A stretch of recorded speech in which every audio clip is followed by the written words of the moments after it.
Today, I'll be showing you how to unlock any phone from any carrier through a simple and free method. This will work for any brand, including Samsung, iPhone, LG, Motorola, Huawei, or any other.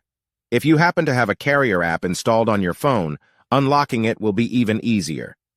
After following the steps in this video, you won't need an unlock code. Instead, you'll simply wait for a message in the carrier app indicating that your phone has been unlocked. For iPhone users, just connect your device to Wi-Fi, and the unlock should activate.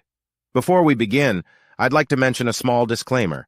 The tool I'm about to show you is 100% legal, safe, and free. This tool will also help you get your phone unlocked, regardless of whether it's currently under an active contract with your service provider. By the way, please be very careful with the spam comments left on this video. They are all from bots representing people who offer this service for a fee. We might be affecting their business since I'm showing you a free method to unlock your phone from carriers. Follow my exact steps from this video, and after that, you will have a phone that will work with any SIM card from any carrier in the world. With that said, let's start. All right, so grab your phone and insert an unsupported SIM card.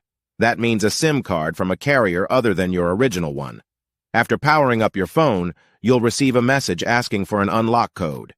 Once you enter the code, your phone will be fully unlocked and ready to use with any carrier. Here's the best part. You can unlock your phone for free on this website. Just follow the instructions here, and you'll unlock your phone for free using a simple method. Thanks so much for watching this video. See you in the next